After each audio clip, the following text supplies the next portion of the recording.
Hello, and welcome to another exciting episode of the Comic Book Chronicles. Yeah! We're doing homemade sound effects this week, folks, because I am on location away from home. Here, I can help you out with this one. Hold on. But I might have to make a clip of yours, though, for just for future reference. That's fun. I am your host, Roddykat. You can find me at Roddykat on Twitter. You can find me at NewsNoteNeat on Twitter. You can find me at CBCaps on Instagram. Oh, Carolina. He hates that one, so I'm going to do that one, in person. See how he treets me. Y'all see how. And that well-placed manual sound effect comes from none other than our man in Brooklyn, @Agent_70. In fact, I got you. Hold on. And now, directly from the planet of Brooklyn. What's up, y'all? How you doing? I am not in Brooklyn, still in New York State, though, but representing BK to the fullest as always, co-hosting this week, because of movie protocol, and we will talk about the movie that we watched this week shortly. Indeed. And that is, if I did not say, @Agent_70 on Twitter and Instagram, because as we always ask, is Brooklyn in the house without a doubt? Exactly. And also, ka-ching. Oh, yeah, I forgot. You have that. There you go. I told him I wasn't doing this too much longer, but that's fine. I had to get a couple of them. Exactly. I know what the cues are, so in my mind, I'm like, I could just make them, do it manually, as I was saying earlier. Indeed. And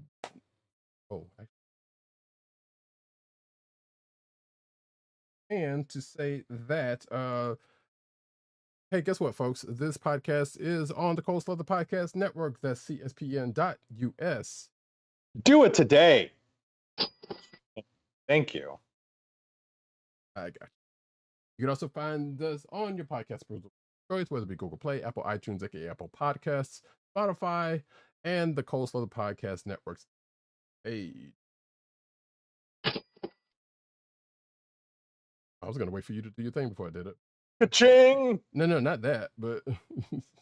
Oh, that's right. I'm thrown off just a touch. Make sure to click a like and subscribe and leave us all the 5-star reviews. Ka-ching!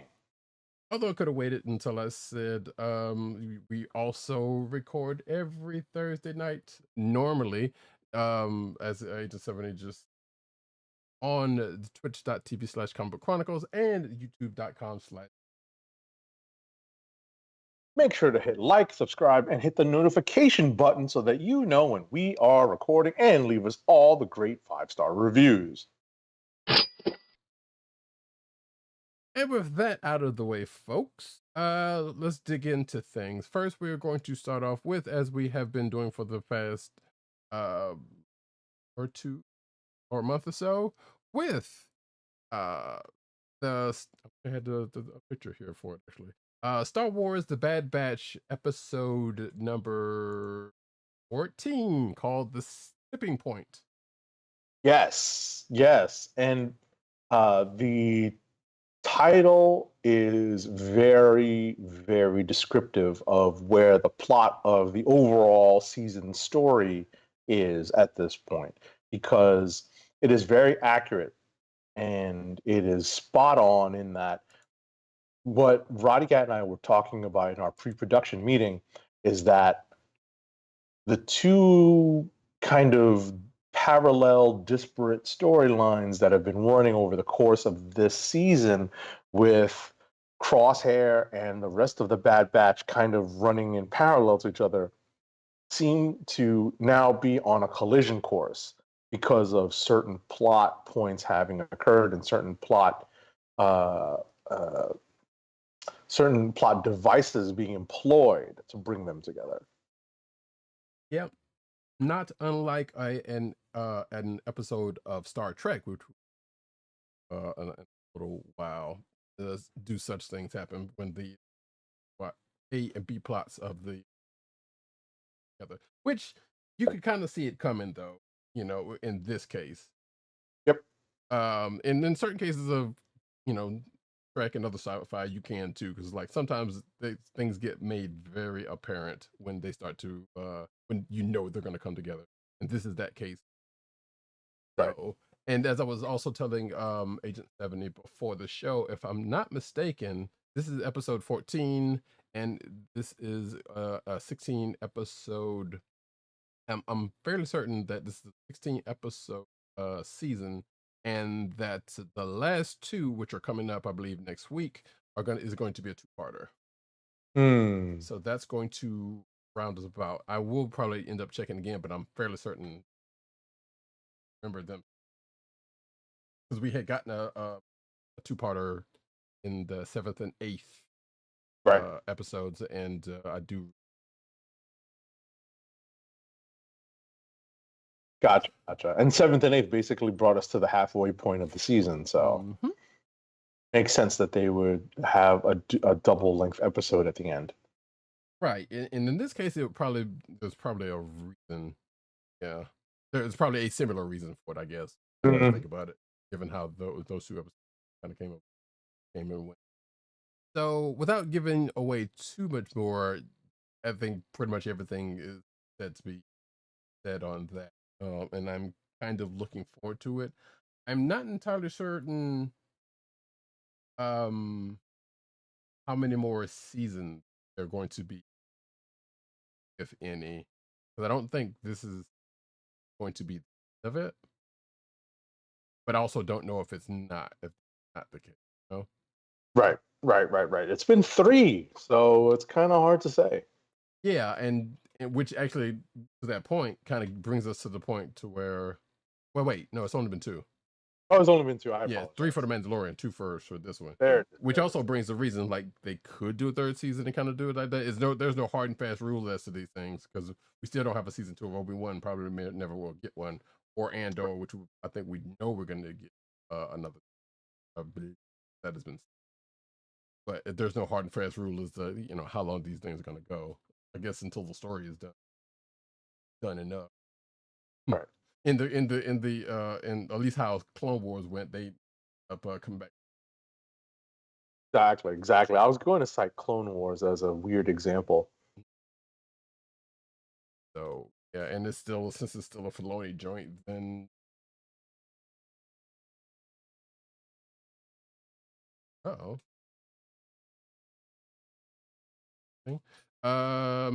shout out to Benji Games 2. What's up?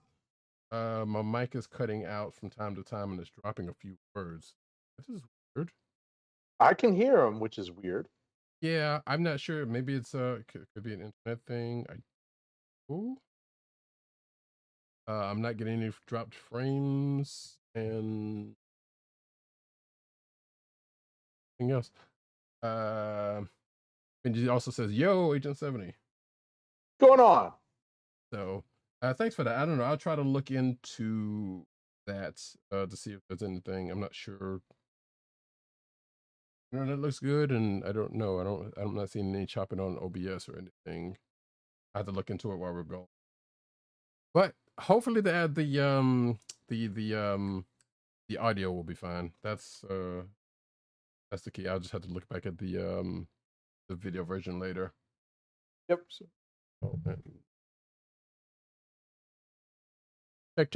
check. No. Okay. Yeah, I don't know. Like I said, that's I'm gonna have to look into for after the fact. Hopefully, we can bear with it though.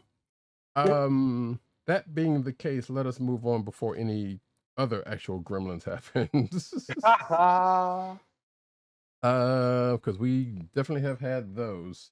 So we just finished talking about Bad Batch, and now we're going to get into the Mandalorian for this week. Mando! Which, matter of fact, since I got the board on me right now, I might as well.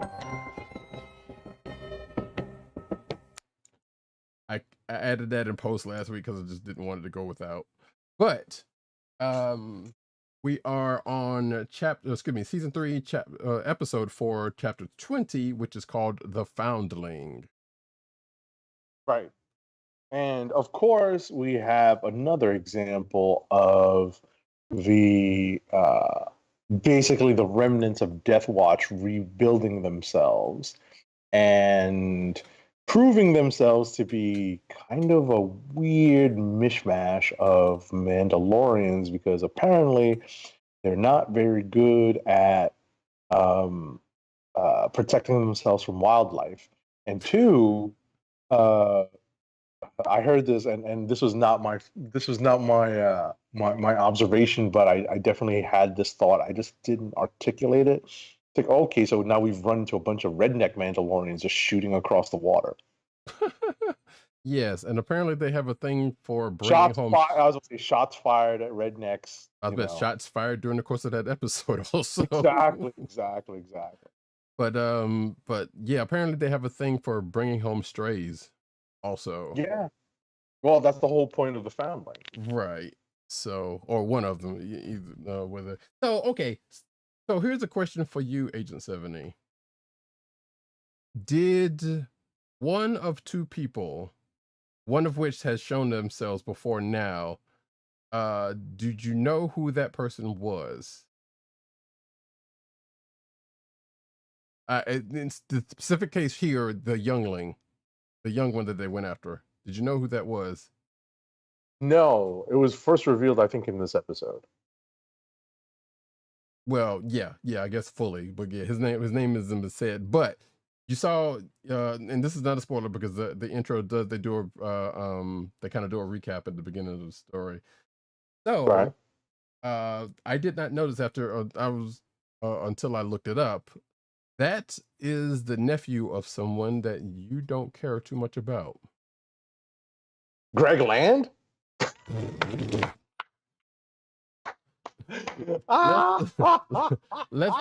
Let's go to television personalities. Okay, of the late night sort. The late nights. Oh, okay. So that's the nephew. That's not a Fallon, is it? It is not. No. Okay. Late night sort. So, well, it could be somebody from SNL. Will Ferrell? Nope. No? I'll give you one more guess. One that would be associated with Disney. In a way.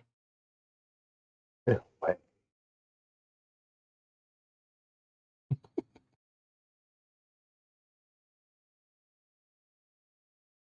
Late night, huh? Mm-hmm. You know, I apologize for the dead air, folks, because I am very much deep in thought, and I'm trying to come up with time thing, unfortunately. So, say again. I don't have the ticking time sound Right, effect. exactly. I would have pulled it on myself, to be honest.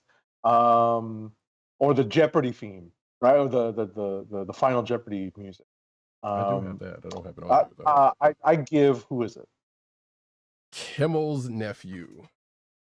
Listen, I don't mind Kimmel. Fallon, really? I mind. Okay, no, because I distinctly remember you saying you didn't care too much for Kimmel at one point. Kimmel is okay. He's not great. He's not, he's just kind of there. Right. Right? Fallon's the one, him and his stupid laughing at his own jokes, stupidity. Right. But yeah, it's come to find out that is Jimmy Kimmel's nephew. Which I guess if you look close enough, like you can kind of see the resemblance, but at the same time, it's like I don't know what made possess me to, because that's what it was. I was looking at the credits. And I was like, it said Wesley Kimmel, and I'm like, not his son, because I think his son's like still, or his son's like still little. So yeah. So I just happened to look that up as a thing. But there's someone else, without giving it away, that shows up in the course of the show. In a slightly different light than we have seen them in. And I'm just going to put this out here, which is going to sound like a spoiler. Misa knows where you've seen him before. Yeah. And used to people going to die? Yes. So when I got to that part, and I was like, why does? Oh snap! It can't be. And then I did not know who that was.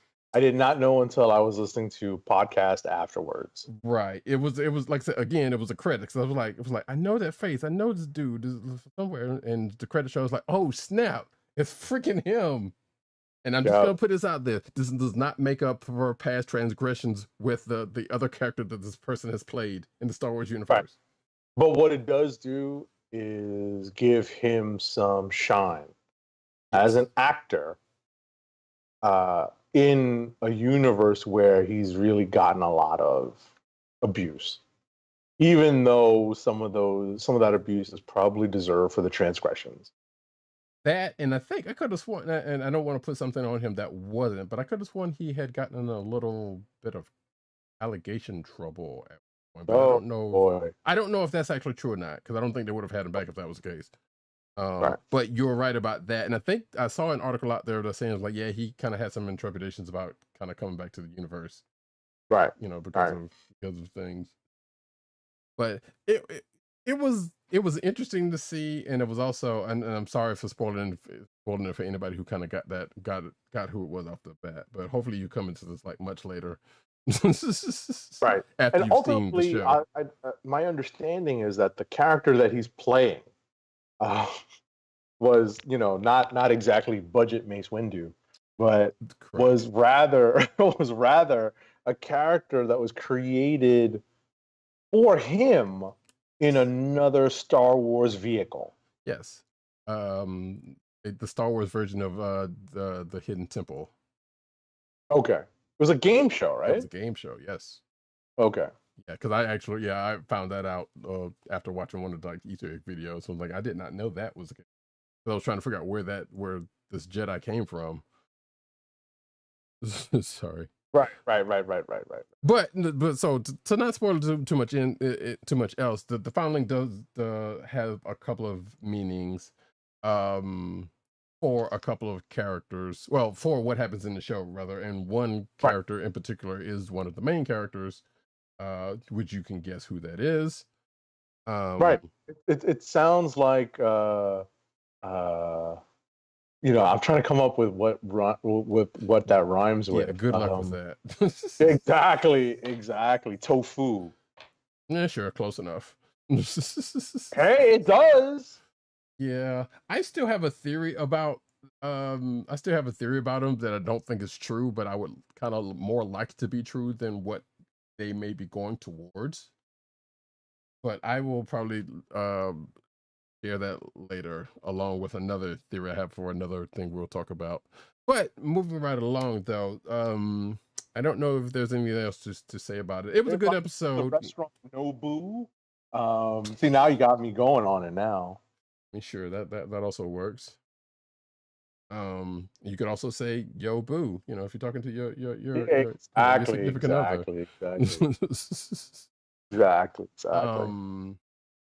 But yeah, so we definitely get some story in this one that people have been wondering about in this particular episode.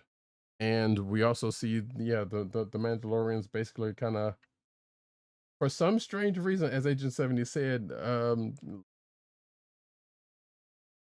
having troubles with wildlife that you wouldn't think that they would be having any trouble giving their massive armaments. Right. But you know, certain things you just can't certain things you can't you know, you can only get suited up for, I guess. Right, because apparently the Mandalorian armor is like so anti-Jedi that apparently they can't take on like alligator turtles or giant flying things. Yeah, it's very singular in its nature. Exactly. So to where anything else comes across and they gotta they're outgunned. Deal with it. They're literally outgunned. Right. So it's kind of funny, but like I said, it was a good episode, and the information that we ended up finding out was definitely long asked for. Yeah, long time coming. It's been a long time coming for a specific thing that Roddykat is very, very obliquely mentioning. Yeah. And I honestly, it kind of bummed me out just because I thought I thought something slightly different and something slightly different was going to be the case, or at least who was involved, I should say. And I'll leave it at that, because it's just skirting way too much, just telling too much about it. And like I said, it's just happened a couple of days ago, so we don't want to spoil too much more than what we already have. Right. That being the case, we can push on and rock on to the next thing, which I know Agent 70 did not get a chance to talk about, to watch. But I would just kind of skirt it like we were going to do in there, because it just came out yesterday as of this recording, which was we're recording on a Friday, came out on Thursday, so we would have been skirting around it. And that is Star Trek Picard season 3, episode 6. And this is called The Bounty. So, as Agent 70 would say, they are continuing to get the band back together, because there's there is another member or two may have been added to the folks. I was telling Agent 70 before the show, I've had this feeling for the last few episodes, well, actually since the beginning of the season, but it is becoming, it feels more and more apparent that some of what the advertisement may be suggesting may be the case for for our next generation crew, or at least one or two of our next generation crew, probably just one. But I don't know if that's the case, and I don't know if they would actually do it, and I don't know if they would do the one or two that I'm thinking of for a reason. One, I'll just go ahead and say it, is the star of the show, as a Picard. And like as I told Agent 70, nothing in this episode suggests that that's the case. But I don't know, I just have this feeling, it was like, well, you know what? Maybe they will close out close out this season and close out the character by doing this. Although, if you watch the first season of Picard, they could have just went ahead and done that. But they didn't. But I'm seeing another reason how they could, given this episode. And that's all I'll say about that. There is some going along with the theme that has been going along through the season of family. There is a little bit more of that touched on, which is also seems to be the week of it, because the thing we're going to get to next is also in some small way talks about family. You gotta love it. It's the Fast effect. Yeah, and I'm just going to go ahead and say it now. If those two franchises don't intersect, I'm going to be very upset. I've already got two franchises hooked together in my own canon. Just need to go ahead and add this one. Let it be done with it. That's all I'm saying. But we'll get to that in a second. Which actually, we can just go on into it. The crew find themselves in trouble as they have been doing it, and they need to seek out some help, as they have been doing. So, which again brings someone else into the fold. But that person has also kind of been known to show up before now. But something may or may not be unsuspecting. It kind of happens towards the end, but also probably shouldn't be unsuspecting, I should say, given the whole 3 seasons. That's all I'll say about that. Like I said, I'll let Agent 70 watch it for himself, and give his responses to it if he so chooses next time, or if he wants to if he wants to say something about the episode in the group chat. I don't know, but but it was a good episode, I thought, because this season's been pretty good, and it's continued to be good. And that's all I'll say about that. Now then, folks. Okay, apparently. Okay, Benji says that audio is better on, so maybe Twitch is having problems. Says audio is better on YouTube, and that he can't stand Jimmy Kimmel because dude is a hypocrite. Not sure why that is, but okay. But okay, exactly. I don't think either Roddykat or myself are followers of Jimmy Kimmel close enough. Yeah, not so much. To remark on that. Yeah, so maybe Twitch might be having some issues because we are kind of streaming on two different things, and it's very possible that. So we're going to continue to push on with. Actually, you know what? I haven't done this yet, and I probably should have done it. Yeah, spoiler bell. Yes, We are spoiler bells. bell territory. Yes, spoiler bells for everything we have talked about so far. Which, if you listen to the video version, I mean to the audio version, I usually have one. For all of Like an this. overall warning before the show. Exactly. So there is that, and if you still get mad at us for spoiling us, then that's all of you. We really have not spoiled anything in this discussion to date, big. other than nothing that's like story centric. You Right. know, we definitely spoiled like a guest appearance by a particular actor, Right. but you know, for someone like myself who doesn't necessarily have like every actor's image burned into my brain, then I didn't, like for me, I didn't recognize that person. Right. So. But speaking of things being burnt or people being burnt, we're going to talk about. That's not a spoiler. That was just my weak attempt as a transition. We're going to talk about John Wick Chapter 4, which is the reason why we went on Movie Protocol. Yes, and it was worth it, folks. You know, it's an almost 3-hour long movie. Oh, yeah. But it is so fun. If you are a fan of the action movie genre, I think that you will find yourself just entertained, intrigued by how they were able to do some of the things that they showed on screen. And just looking at the techniques and just marveling at them. You know, we're not dealing with a ton of CGI here, folks. No. A lot of this is practical stunt work. Right.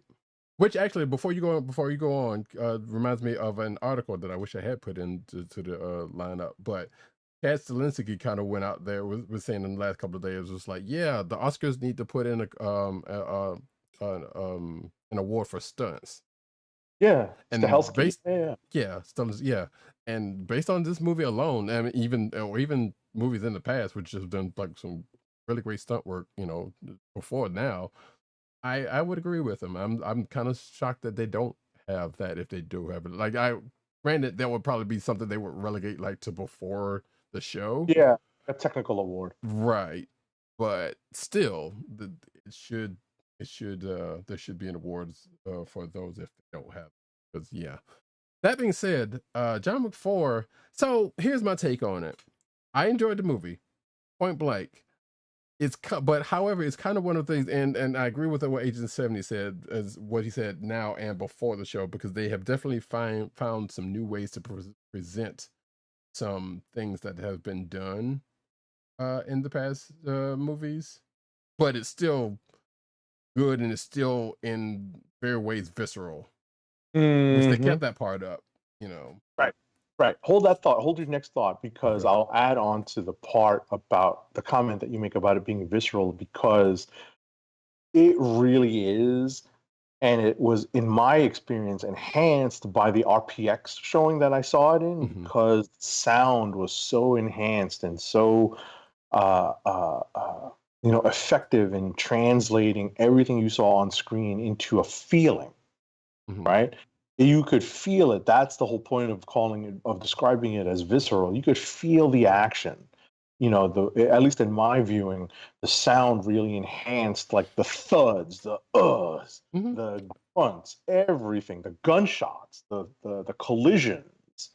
So even there's a part where it's really emphasized right at the beginning, where Roddykat somehow had someone in his theater take a quickie nap at the beginning, right? And there's like a loud thudding that's almost like a gong at the beginning of the movie. And in RPX, that was like literally like you were on the like in a bell tower.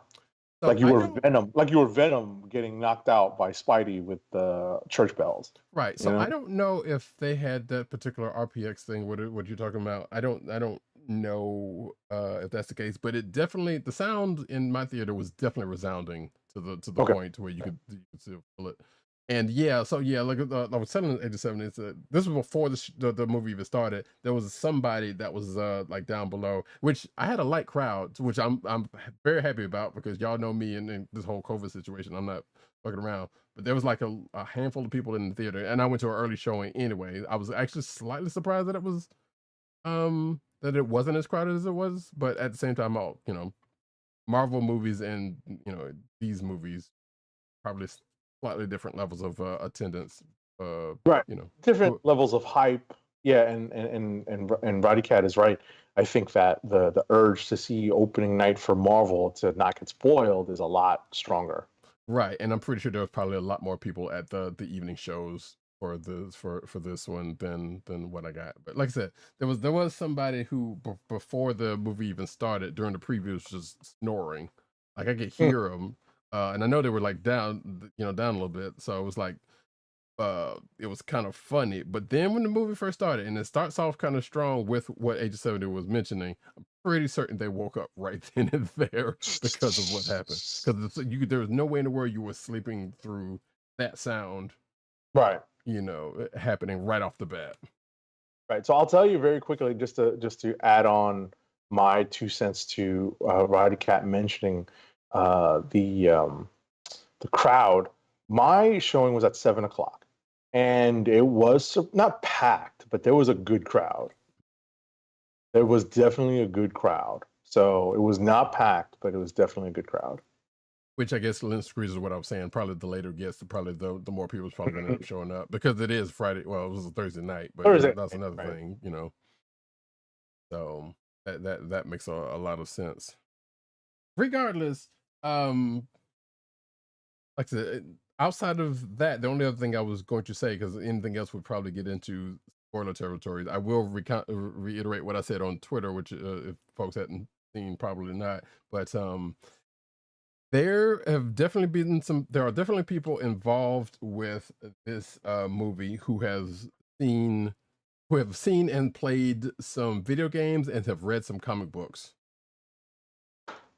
I agree, because there are some key shots and some key action scenes that seem like they could very well be out of either one of those mediums. Okay. And well done, and it kind of goes back to what Agent 70 was saying about the things presented in a way. And that's what made the movie for me, because outside of that, like, yeah, John Wick, it was a good movie, but at the same time, to me, it still felt like the same stuff we've been getting for the last 2 or 3 movies. And I will say that, hold on, before you say anything, I still would say that if you can get past 2 and you like 2, you're still guaranteed to like these. Right. I think that's an excellent point, because I feel that the story-wise, I think the first movie is the strongest. Mm-hmm. Right? Everything after the first movie builds on what happens in the first movie. And how willing you are to jump into the lore and the structure of the story that they're building once one finishes, how willing you are to work with them and learn about this world really affects how well you receive movies 3 and 4. Right. 2 is still, like a real direct follow-up to 1. Mm-hmm. So I think that's a fair criticism. What I was going to add is that movies, like you kind of, like I was talking to someone who was saying that they needed to watch 2 and 3, and I said there's no real rush, because these movies aren't going anywhere. And ultimately, if you can get past 2, 3 is like a nonstop action movie, and that's kind of what 4 is. Mm-hmm. But for an excellent sequence towards the end of the movie that turns partially, surprisingly effectively comical.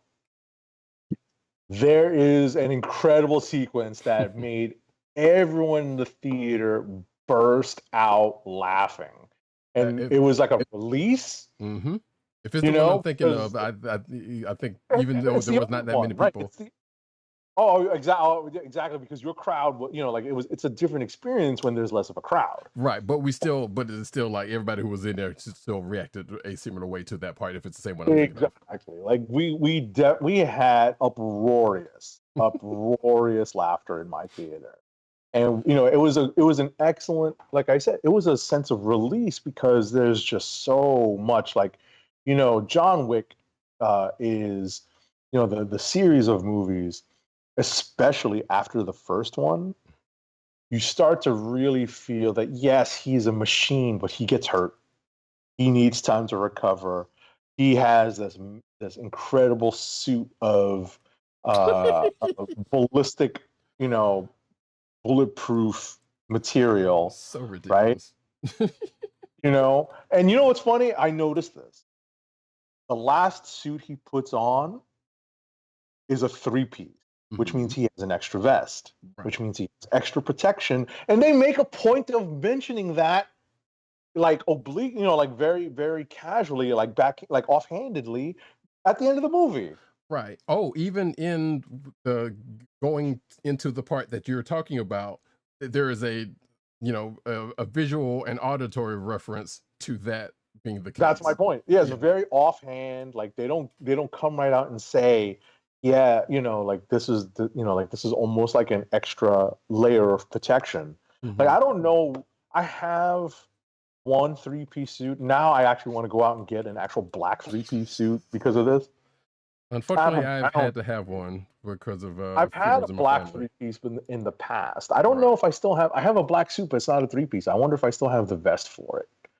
But ultimately, now I'm curious. You know, like when I get home, I'm gonna go through my closet. I'm like, do I still have the vest for this? If not, I'm just gonna have to go shopping for a three-piece Yeah, gotta have one. because a three-piece black one. Hell yeah! Mhm. Now I want a three-piece black suit. I mean, they're, as much as I hate to say it, they're good to have for reasons, but unfortunately, the the one reason that people would normally get a black suit for is not a good one. Black is also versatile, so you can do things. That's Roddykat speak. Listen to a New Yorker. We have black suits. Well, again, like I said, versatile. we, but we wear black all the time. well, you also By have the way, a I was lot gonna of say, by the elements. way, that was as close as me. It's too bad I didn't take a picture. I was all black everything. Go watch Nice. John Wick yesterday. I had a Nice. black button down with black cufflinks, black shoes, and black slacks, and a black leather coat. Mm-hmm. So you know, I was there with a good friend, a dear friend, at Boss Jones on Instagram and Twitter, and you know, we were joking about how this is the closest I ever get to actually cosplay. So here's the funny you mentioned that real quick. I had a thing in my showing where there was two people that worked in the studio, worked in the theater, was in there. I think they were looking for somebody. Now, at first, I was like, "Wait, is this a part of? Is this a part of the bit of a bit? Is this part of the movie?" It wasn't because they were in regular, their movie, their uniform. So, but they were. You could tell they were looking for somebody, but it almost felt like all they needed was some black suits to come in there, and they would have been a part of the movie. Because right around the part that they came in on was when obviously people were looking for John Wick, that's Right. not a spoiler because that always happens in every movie. It always happens. So, Always happens. but I was like, at that time, I was like, because I was kind of curious, and luckily it was a kind of a slow moment. So, I kind of afforded myself to look. I was like, well, who are they looking for? And I was like, kind of looking around myself to who's ever looking for. I was like, wait, somebody having sex in the theater or something? Or I was like, there wasn't that many people in there to kind of get away with that, but so I don't know. But they kind of came in, was like looking at each other, and then kind of whatever. But then they left. So I was like, I thought that was kind of amusing at the time that they came and did it. Mm-hmm. So there was that. I want to go back to something really, really quick, to something you said, like, or something we both actually said. Like, I felt like between 2 and 3, the series kind of started to go away from the first one in a way. Like, yeah, it kept in the world, it kind of kept in the same kind of framework, but at the same time, it was like, okay, they feel like they're kind of getting away from the original intent of this, especially with 2 having kind of finished up at least part of that, at least the initial part of that, but it kind of kept going and kept going. So, but then it can kind of be said that this one kind of, I think, probably intentionally tried to wrap it back around. Yeah, I agree.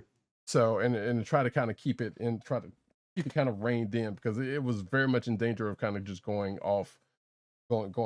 well away from where it started, which it wouldn't be a bad thing if they had someplace to go, because as we know from the Fast and Furious franchise, that started off one way and kind of went in a completely different place, and they're still kind of going on another thing. And I'll finish and say John Wick in space. That's what we need. John Wick in space. So, jeez, that would be crazy. So, that being said, 2 things. They need to just go ahead, as I told Agent 70, just go ahead and just blend those 2 franchises together, because there was some talk about family and not because I believe this was also something that came out in the trailer, in one of the trailers. But now doesn't mean that there has anything to do with anything directly in particular, but like I said, there was it kind of felt like there was that whole Dom Toretto would be right off screen just saying family. And it's just like he's the dude from Mortal Kombat type situation. But also stay until the end of the movie. Stay until the end of the credits. Yes, there is a post-credit scene at the end of this movie. Like when I say post-credit, I don't mean mid-credit. I really mean post-credit. Right. Like after the music credits end, because the music credits are always the cue of the end of the credits of the movie. So when you see the music credits come up, you know it's about to end. The credits are about to end, and you might get a scene at a Marvel movie. Right. In fact, this is the first time that a John Wick movie has had any sort of mid or end credit scene. So I was fortunate enough to Google search for this information prior to watching the movie on Thursday. Roddykat will tell you that he has a different reason for him staying. Yeah, I am, as I told Agent 70 before the show, I am just so conditioned by Marvel movies at this point. I will stay to the end of the credits for any movie, no matter what it is. I was like, even if I'm thinking, because I was like, I even thought in the midst of me sitting there during the credits, I was like, they couldn't possibly have an end credit scene for this. And surely did, because people in my theater was walking out. So it was like me and one other person that was still, and granted, it wasn't that many people to begin with, but was still in the theater till the end of the credits. And that's, well, outside of the 2 people that worked there also. Right. Right. And the opposite kind of situation was my situation, in that we had a good crowd, and a large number of people remained during the credits. And I leaned over to one of them. I said, "Excuse me, did you see online that there was, in fact, a post-credit scene?" And they said, "Yeah."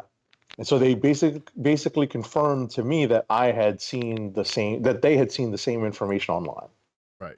So whereas Agent 70 went to the internets, I just used the Force.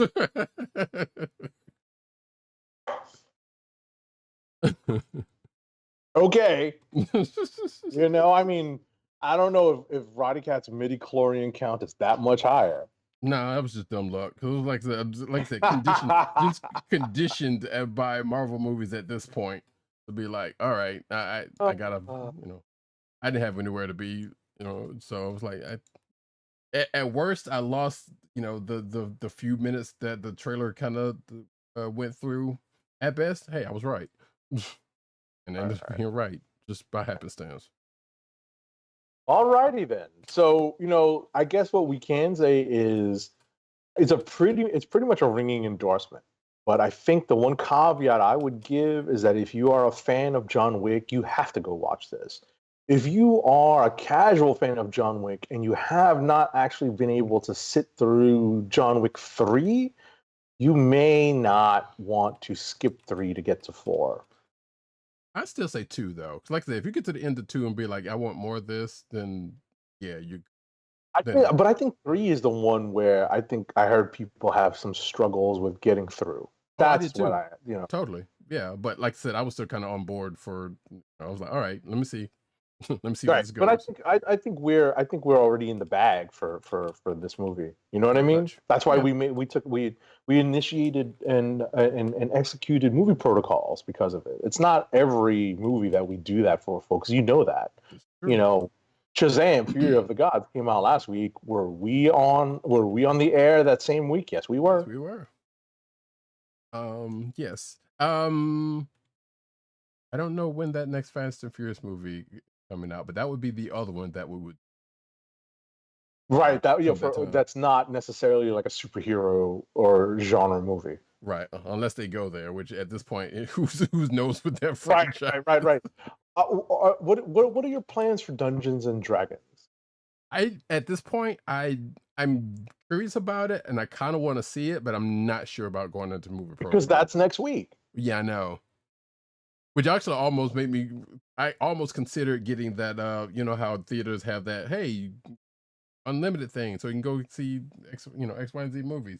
I'm like, there's enough movies that'll come out in the next month or two that will almost make that worth it. Right.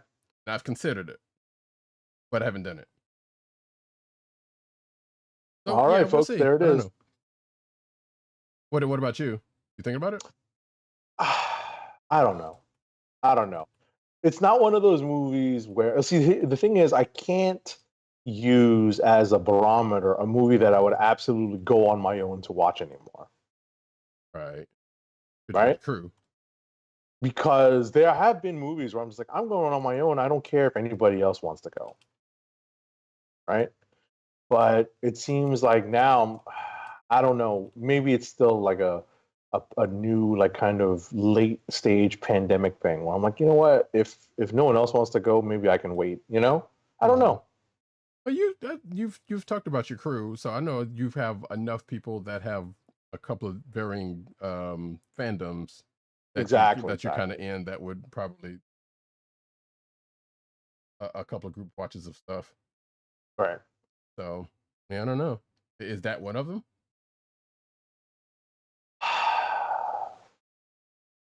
It's hard to say. Hard to say. I mean, I'll put feelers out there and see what they have. I mean, it may not be a Thursday night. It may not be an opening night thing. It might be a weekend thing. Right. So we'll keep everyone posted, folks. Right. Because like I said, the curiosity is there. I'm just, I'm not sure. And let's face it, whether or not it's an opening night, that's the point that we're all kind of skirting around, which is whether or not it's an opening night movie like initiate movie protocol night. So. Realistically, when I it would be more for 8 to 70 for myself, because I usually try to hit movies in the afternoon, so I could exactly, and I have to go after work, so right. So, well, like I said, we'll keep y'all covered. It is still kind of in the preview because there are definitely Dungeons and Dragons comic books that are out there. So one, even if we had put it in on a technicality, it's still genre, right? I was gonna say it's definitely genre. Like that's definitely a lot closer than even John Wick, even though there are John Wick comics. Actually, and it's funny you should mention that, because I wanted to bring that to people's attention. Because we did talk about it on the show when they were going out, when they were happening. They were coming out, yeah. Yeah. Let's see. Yes, 2017, 2018. Yeah, I collected them. What's that? I collected them. I did too. Yeah, I did too. Greg Pak wrote them. Let's see who's Giovanni Valetti and Matt Gaudio did the art. The letters done with Tom Napolitano. I'm butchering that name. I apologize. David Curiel and Insight Studios did the colorist. But yeah, you can go check that out for yourself. I believe it was more of a prequel to the movies, if I remember correctly. Yes, that's how I remember it as well. Yeah, and it only lasted 5 issues. I'm not sure if that's how many it was supposed to go, or if that's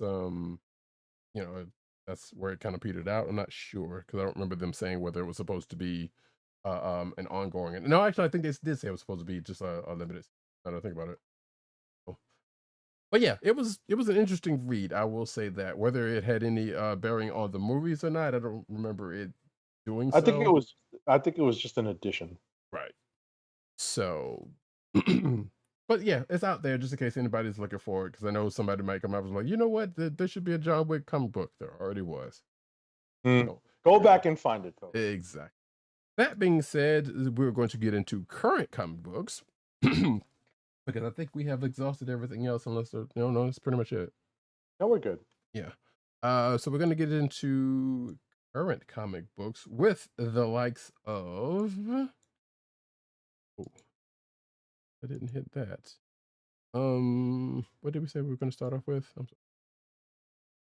We only had a few choices. I mean, we do have a number of books in common between us, but I think we said we were going to start with Doctor Strange #1. That is correct. Doctor Strange #1 is the launch of the latest #1 issue starring Stephen Strange, but there's a twist. And I'll get to that twist in a second after I give the creative team. This book is written by Jed MacKay with art by Pasquale Ferry and Andy McDonald. Colors are by Matt Hollingsworth and Ian Herring. Letters are by VC's Corey Petit. So getting back to what is different about this book is that we, in fact, have not one, but two sorcerers supreme in this book, one being of the Earth dimension and one being of the Dark dimension. And if you did not read the Just Strange series, which turned out to be a limited series that was the predecessor of this latest Doctor Strange series, you should go back and read it because it was actually pretty good, because it fills in the gap between the quote-unquote death of Doctor Strange and where we are now. It fills in that story, and it's a decent story because it actually has elements that are followed up on in this book. You know, everything from a brand new, heretofore, at least to me, unknown branch of S.H.I.E.L.D. There's always a branch of S.H.I.E.L.D. that we've never heard of. That, you know, because of the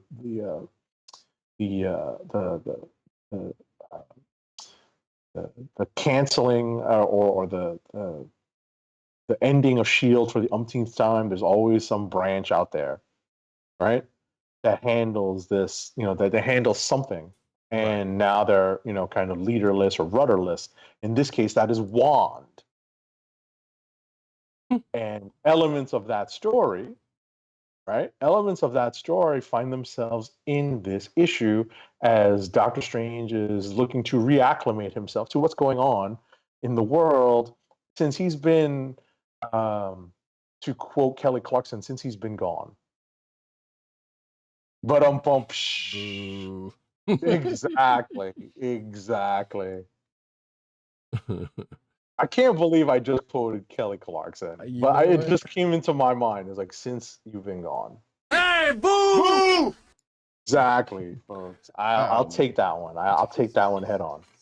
But yeah, Jed MacKay, if I'm not mistaken, was also the writer of that Strange series. So this is pretty much him going from one character to both, actually, because, you know, Clea is still within this book. Right. And yeah, like I just haven't said, we find Doctor Strange kind of reacclimating himself back into the world, and weirdly enough, doing something. Actually, it's kind of funny because there's a joke at the beginning of the book that Jed MacKay kind of brings up one of the other books that he's doing, and also one of the other characters that he's also been doing for a good while also shows up in this book. But nevertheless, the joke has to do with Stephen doing something similar to one of what his other character is doing. Stephen's like, divorce. Right. But also, I would add that not only is this other character doing it, but there is another magically inclined character that is also doing a similar thing. That is the Scarlet Witch, which I guess he hadn't caught up with her just yet about that. We'll see if they ever cross paths in this book or not, or in her book or not, I guess. So, right. Other than that, it was a pretty good first issue. It starts off one way, but of course, you know, there's a dilemma, for lack of a better word, or for something stronger and more direct that I would choose not to say to give anything away, that happens during the course of this, that is going to I guess, fueled the first arc of this Mhm. book, or the first couple of issues. We don't know, but what it seems like it might be arc. But also, as Agent 70 said, these side agents of offshoots of Shield that happen to come along that we don't know about, that just happen to get pulled out of thin air, kind of comes into play in a backup story where we find out what Wong is up to Right. in relation to things. So, and it makes sense given what he said. It's like, you know what? Hey, these two are off doing their thing, so I'm giving them some space, but I'm still keeping busy. And that goes back into the aforementioned what he's doing with the X Shield department, I guess. Mhm. So, in a slightly humorous way. So, what they plan, and it also feeds back into the main story in a certain way, which um, we will not give up. But I guess it was bound to happen one way or the other. So, because I did, you know what? I'm glad you said that about the one. I will probably find out when that got introduced, but I'll look at that while we're talking about something else. It's okay. But yeah, that was definitely Doctor Strange. Number one, gotta have a new number one. You know, Right. I yes, liked it. It was a good opening issue. totally. Obviously, we did keep up with the Strange series prior to this, the Maxi series, or limited series or Maxi series, however you want to call it. Right. Uh, prior to this, so we are familiar and up to date with the happenings that are going on at 177A Bleecker Street in Manhattan. So ultimately, I think this is a good start. And moving on to the next book, how about we do something that we have become. I'm looking for the right word. Jaded to, maybe? And that being Amazing Spider-Man number 22. Oh, okay. No, did not know what you were going to. Oh, did you wait? Do you want to touch on Monica No, Rambeau? no. We'll do amazing because we'll get to Monica. Don't worry about that. Oh, okay, all right. So as you can tell, folks, we're kind of loading up the guns. Amazing Spider-Man number 22 is written by Zeb Wells, with pencils by John Romita Jr., inks by Scott Hanna, colors by Marcio Meniz, and letters by our favorite, always our favorite lettering paisan, VC's Joe Caramagna. So we are in the next chapter of what is supposed to be the big reveal of why Peter Parker and Mary Jane are not together, and why Peter Parker is on the outs with the entire world and or superhero community in both his private persona as Peter Parker and as Spider-Man. So we're starting to see some of that be filled in. I think, at least in this issue, we get a lot of exposition as to how all this stuff fits together. The previous issue, had a lot of exposition as well, because it explained where we had last seen this character that apparently caused this whole mess. Roddykat has his own view on this. Go ahead. Yeah. So as I said, I told Agent 70 already heard this before, but during our pre-show meeting, but there is a line said by one Mary Jane Watson that pretty much sums up this issue for me. And she says, "There's a lot about this situation that doesn't make sense," and it's true. Also, coming off of that, as I told Agent 70, it's like we have been wanting to know what happened for so long, and now we're here. I'm not entirely sure if I want to know anymore. Yeah. Yeah. I don't blame Roddykat for feeling that way. I really don't.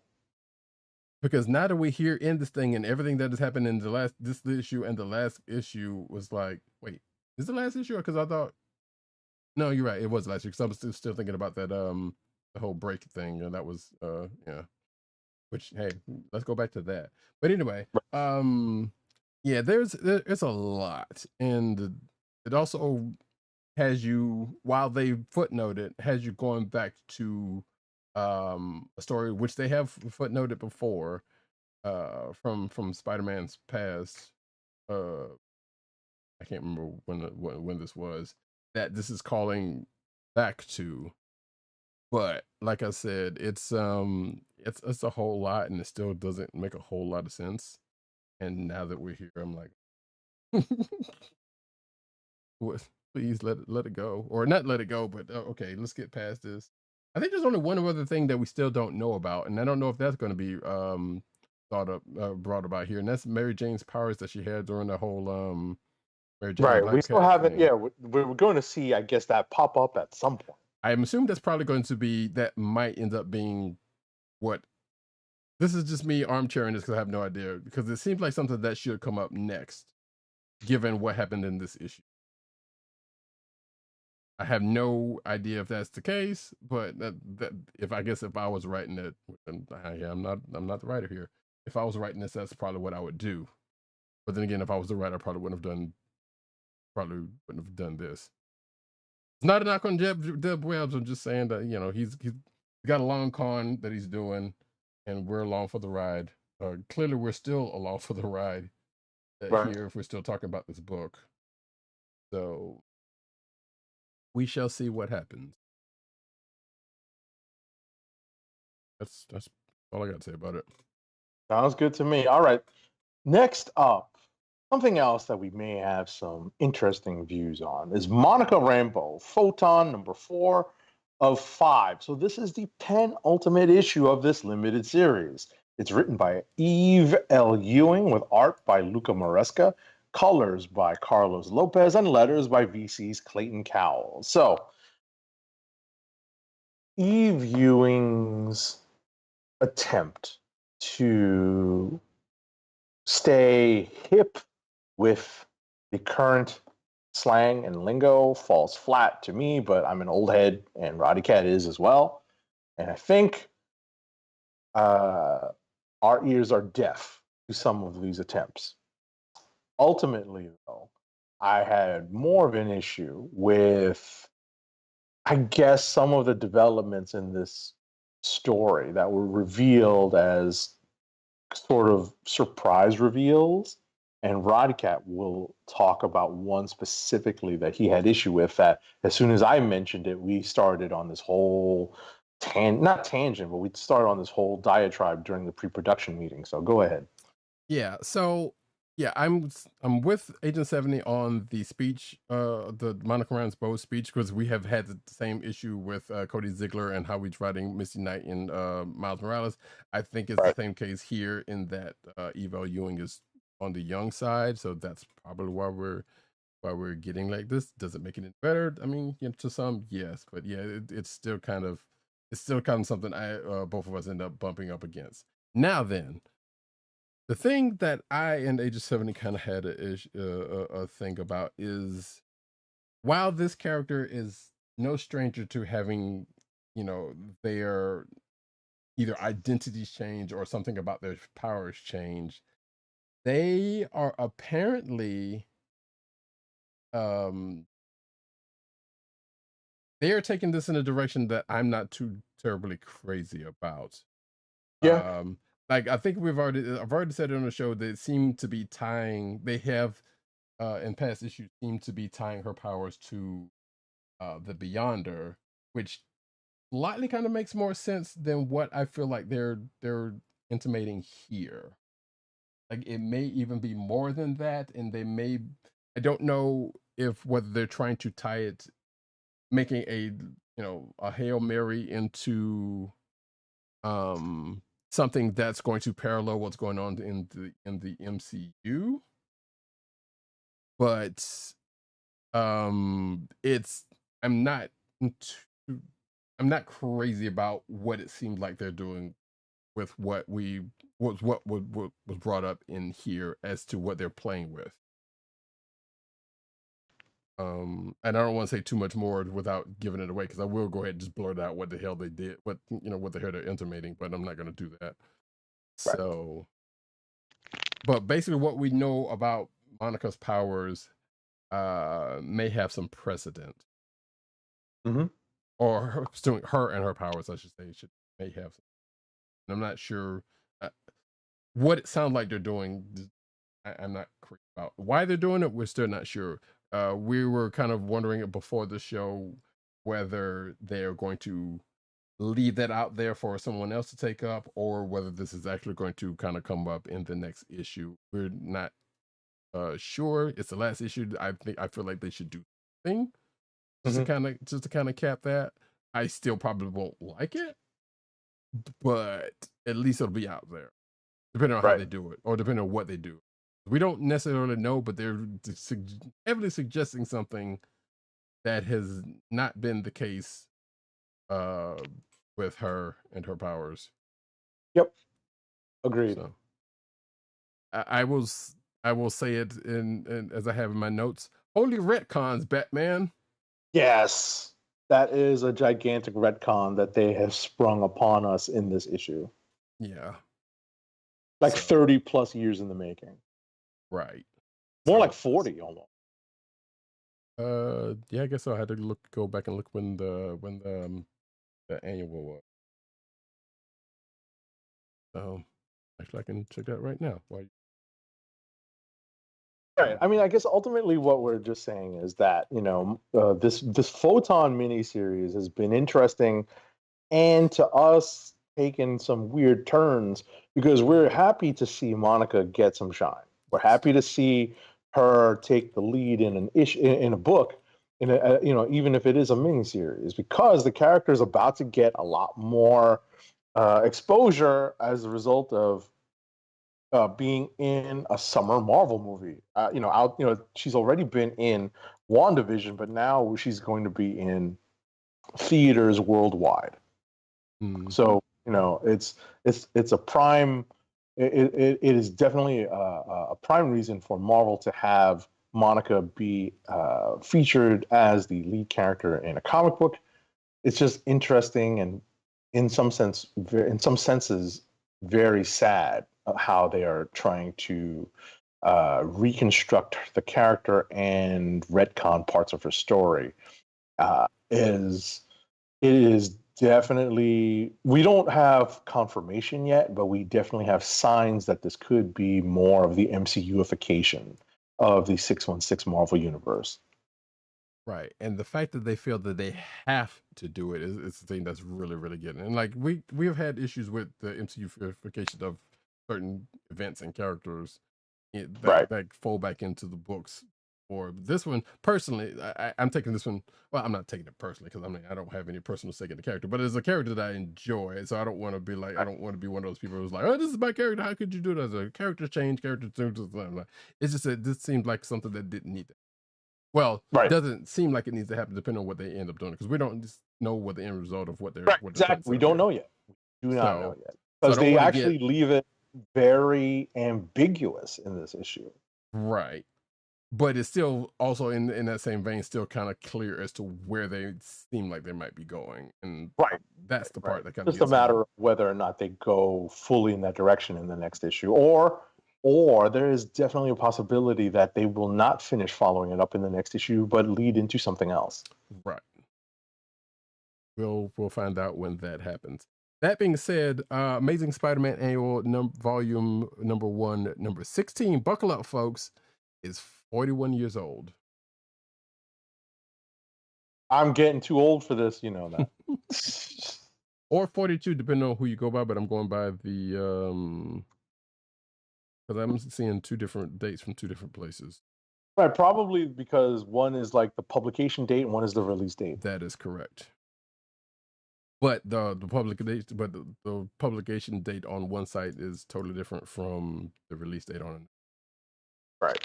So, but I think I'm going to go with the fandom one, because I feel like I think that's when I picked up that book, like shortly thereafter that.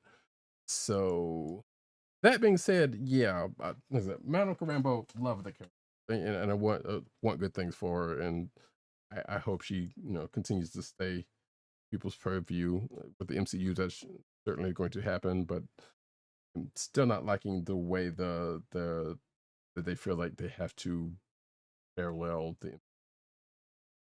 the books back to the MCU. Right. you know, and I know why we know why they're doing it. We know a reason why they would do it. It is a longish standing reason as to be, you know, hey, people go to the movies, they might like this character, they might want to see him in the book. And if they don't see the same character in the movies that they see in the book, they might not be, you know, they might be put off. Well, guess what? As on the other side of that, as people who read the characters, and I can't speak for every seven, I'm speaking for myself, as people who see them feeling that they have to parallel the books back to the MCU when the books came first is a problem for me. Yeah, yeah. Even though we know logically there is some valid reason for that, Right. you know. So, but in any event, we can move on to rapid fire because I think Roddykat has several more books to go. I only have a few, so I will spin it up.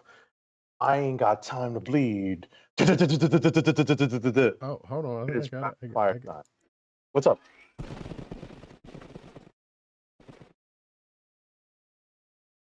That's how old school. That's not even the current minigun sound. No, it's not, but it's the one I had Yeah. on here. Exactly. Oh, I don't know. That's the one that you had. There's nothing wrong with that. Thank you for having that up. Mm-hmm. So, first up for me is Nightwing number 102. It's written by Tom Taylor with art by Travis Moore. I will say that this issue of Nightwing follows up immediately on the events of the previous issue, and there are some shenanigans that involve Neron. I do not care for Neron, but I do care about the fact that the new Teen Titans, the core new Teen Titans group has been reunited in the pages of Nightwing, and I'm here for it. Whether or not I like the story that they're telling is another story, but I am here for the fact that they have been reunited as a squad and they are doing things in the pages of Nightwing. Are they Next still up, are they still supposedly taking over for the Justice League? Is that Just- thing still happening? I think so. Yeah. Next up, Punisher number 10 is written by Jason Aaron with pencils by Jesus Saiz, inks by Paul Azaceta, colors by Matt Hollingsworth, and letters by VC's Corey Petit. So we have a story here told from the vantage point, the viewpoint of if you haven't been keeping up with this volume of Punisher, what I'm about to say or hint at is a spoiler.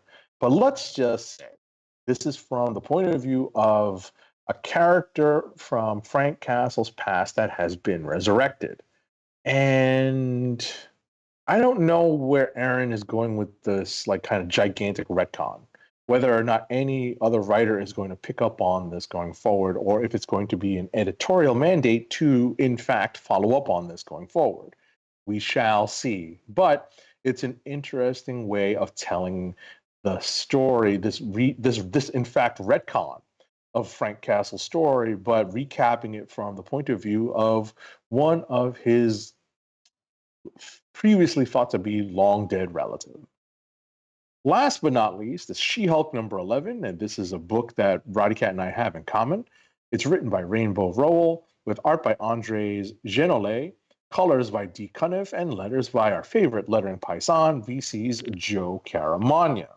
So this is a story in basically two parts. The first part is following up on what has been happening in the pages of She-Hulk, which is a burgeoning relationship between, or rekindling of a relationship between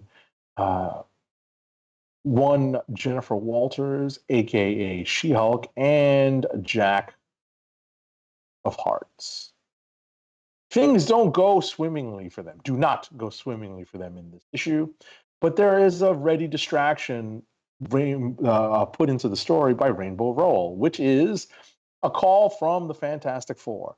I am curious to find out, I'm sure someone's already posted it, what that Fantastic Four ringtone is, because it is shown as sheet music in the pages of the book. I do not know what it is. Do you? It's probably the 90s theme.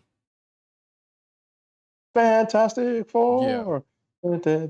I gotcha. I mean, either that is the old 60s one, but I feel like they would probably go with the 90s one. One or the two. One of the two, right?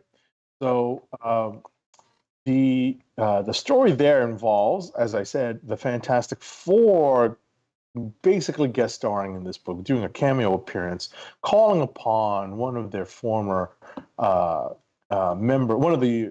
of their former colleagues as a member of the Fantastic Four, as to give them an assist. And as part of this assist, She-Hulk encounters somebody apparently new, because I do not recognize this character. And it's meant to be, possibly, I don't know. I guess maybe it's just the art throwing me off. It's meant to be someone that might actually be like on the handsome side, at least from She-Hulk's vantage point. And, we'll see if this turns into like uh, uh, uh, not a love at first sight thing, but definitely, some sort of source of tension in this book. Right. She, this character definitely got Jennifer's curiosity up for one reason or another. I'll say that. What was I going to say? Oh, actually, this wasn't the only guest star, because at the beginning of the book, the Fight Club came back up with at least one new member, or one new wannabe member, which was kind of funny, who wanted to get tagged in. But you would think this person would be a little bit busy running New York. Yeah, just a little. But apparently, I understand, the stress of, government can weigh on a person, so you kind of got to let that out. But I enjoyed that first part of the book, Fight Club. And that's it for you? Yep, that's it for me. Alrighty then. We are going to go into my books with Batman Superman World's Finest, number 13, which every time I say that book, say this, makes me want to go back and watch that animated movie. Never failed. But this was written by Mark Waid, with art by Dan Mora, colors by Tamara Bonvillain, and letters by Steve Wands.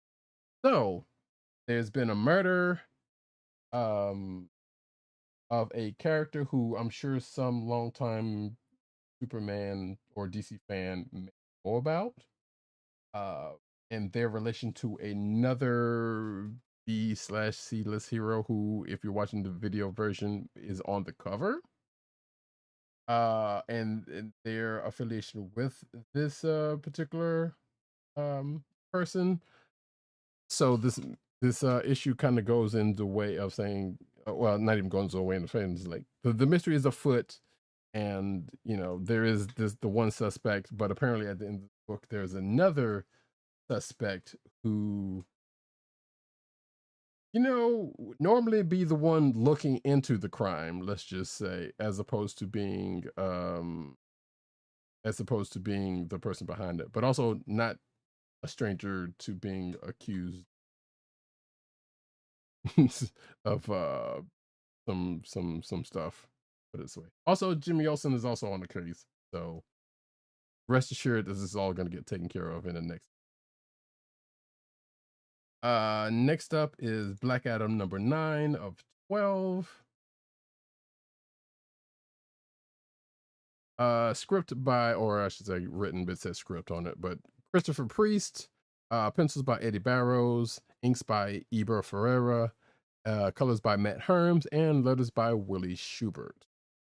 So, what starts off as Adam continuing his story about his Mighty Adam days turns into pretty much how he ended up being Black Adam, and kind of bringing us back to the beginning of the story, which has to do with some meeting of this people that he ended up meeting out in space during a time that he wasn't on Earth. Where this is going, I'm not entirely sure, but as I say in my notes, I'm not sure if there's a DCU parallel, because I still haven't seen the Black Adam movie, but I don't think there is. And you know, on the side, there's this whole thing with wow, uh, the person that Adam gave his powers to, that is still kind of laid up because of some things on the side that are probably going to get taken care of now that something's been introduced to them. So still got 3 more issues left. Excuse me, 4 more issues. No, excuse me, 3 more issues left of this series. So it's starting around the corner. Next up is probably a potential click of the week for myself. I know Agent 70 did get a chance to read. Going to, but Milestone 30th Anniversary #1, which is a one-shot. It is pretty much almost anthology-like. Oh. However, I think Agent 70 is going to get a kick out of this, but first I'm going to say the credits on this. First story is written by Evan Narcisse with pencils by Adigun Ilhan and Chris Cross, inks by Dexter Vines and Juan Castro, Norm Rapman. I think I'm missing something here. Yeah, I think I'm missing something here in between that. Adigun Ilhan and Chris Cross. Yeah, I'm missing something here. Colors by Chris Sotomayor and Noel Giddings, who has gets reference in one of the stories, which was cool. And letters by And World Design. Second story is written in art by Nicholas Draper Ivy, who is doing the current Static series with Vida Ayala, and letters by Hassan Atsmane Elau. The third story is written by Stephanie Williams, art by Yasmin Flores Montanez, colors by Romulo Fajardo Jr., and letters by And World Design. And World is a different company. Fourth is written by Jeffrey Thorne, pencils by Sean Damian Hill, inks by Anthony Fowler Jr. and Juan Castro, colors by Will Quintana, and letters by And World Design. And that is, well, that's not it, but that's all for the credits of, because at the end there's a preview for a static graphic novel. But the first one, which my Agent 70 might get a kick out of, is basically almost ends up being Milestone's version of a Crisis. Complete, almost complete with their own pariah. Almost. It's not as bad. I will say that. But you can kind of see if you plan on reading this, you will see where I'm coming from with that. There's a couple of references to like John Paul Leon, which is I believe the original artist for Static in this, and Noel Giddings, who I've already said. But yeah, they basically current Milestone characters get whisked to the past and meet up with their original versions, let's just say, and then they all end up kind of in a crisis in a way. So there's that for the first story. The second story is basically Batman Beyond, but with Static, a grown-up Static, because as folks may or may not know, I believe Static did show up in either Batman Beyond no, he did not in Batman Beyond, but in Batman the Animated Series. No, excuse me, other way around. Batman and the Justice League ended up showing up in the Static cartoon, if I'm not mistaken, which is all in the same universe either way, so it doesn't matter. But this is basically an older Static meeting up with Terry McGinnis, Batman Beyond, kind of giving him some pointers. It's an interesting story. Third one is Rocket of Icon and Rocket fame, sending her her kid off to college, and herself graduating into the role of Icon. So there's that. And the fourth one is The Blood Syndicate, which is a book I need to go back and read because I don't know too much about them either way. Basically trying their hand at governing. And it kind of plays off the beginning of the first story, if I'm not mistaken. But there is that. So it's some good stuff in there, and I enjoyed it. Oh, and there is a fifth story in there, but it's not necessarily a story. It's just, like I said, a preview of a upcoming Static graphic novel. That is if you're interested, you can check that out there. So But yeah, good stuff. If you have any interested in the Milestone characters, you might want to check this out. It was kind of partially a little hard to read because of some art, because of the art, but because they were kind of mirrored the old Milestone art style, which they did effectively, but also kind of made it a little hard to read in spots for me. That's me because I'm old. Next up, Wasp number 3 of 4.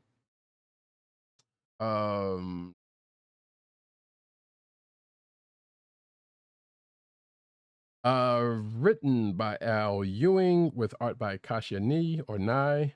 Color artist KJ Diaz, letters by VC's Corey Pettit. So, basically, what we found out last issue was that the alien that killed Janet Van Dyne's father, which led to her becoming the Wasp, apparently is still around in some way, shape, or form. Janet and Nadia end up falling into a trap at the end of the last issue, of which they are still kind of in the throes of. Jarvis tries to come in and help him, and I think he gets caught up in this. But in the course of it, they basically end up reliving, or I say reliving in quotes, a past that may have been, that could have been, going into the end of this.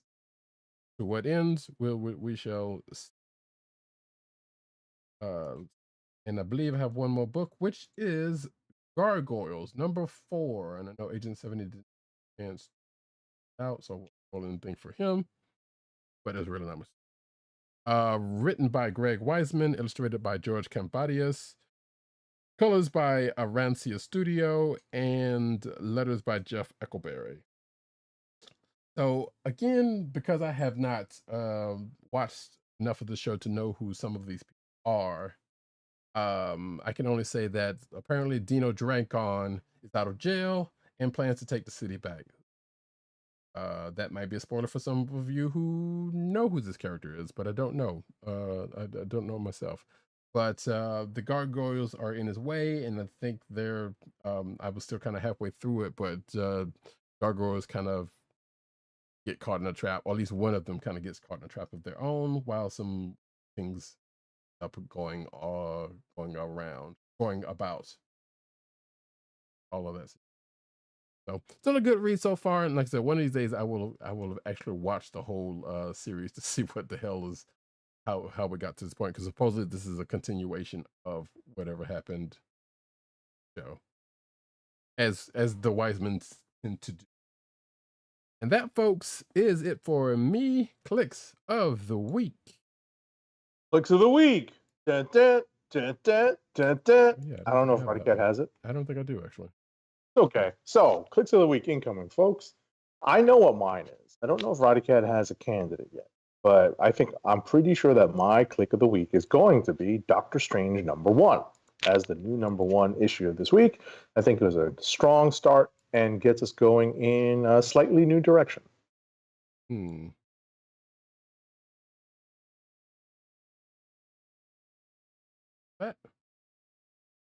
So for myself, the aforementioned Milestone 30th is a potential Kliq. Batman Superman was all right, and the Hulk. Wasp was actually pretty cool too. Like, it was kind of. I think I'm actually going to continue with my potential Kliq of the week with make it the Milestone 30th anniversary one shot. We'll put that up there, and that way we kind of keep the train rolling. It was good stuff. Like I said, if you like the Milestone characters, probably in that. And with that, we're going to go into the news section, but first, an ad read. Our first ad read of the night is for Funko, Fun at First Sight. It's your home for exclusive collectibles such as their world-famous pop vinyl bobbleheads, apparel including t-shirts, hats, and socks, excuse me, and brand merchandise including custom DIY pop figures, art books, and skateboards. And now the listeners of the Comic Book Chronicles can enjoy 10% off your entire purchase when shopping at Funko. To place your first order with 10% off, and to help keep our show free for you, go to our network website at cspn.us. That's cspn.us. Then click on the Keep Our Podcast Free link at the top of the page. From there, scroll down to the Funko link and place your order. When you get to the checkout, put in the offer code SHOP10 for your 10% off discount. Funko through cspn.us. Do it today. Ka-ching! Now we get into the news. Thank you. Oh, wait a minute.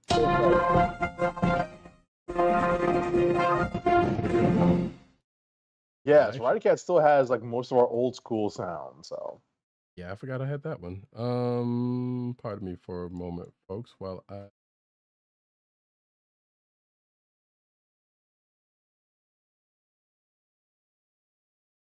it's okay. There we go. Unfortunately, we're starting off with some sad news in relation to something that we talked about at the beginning of the show. Lance Reddick, star of The Wire and John Wick, and for those of you who play video games, he was Zavala from Destiny 2, avid geek and gamer, and just damn good actor, has passed at the age of 60.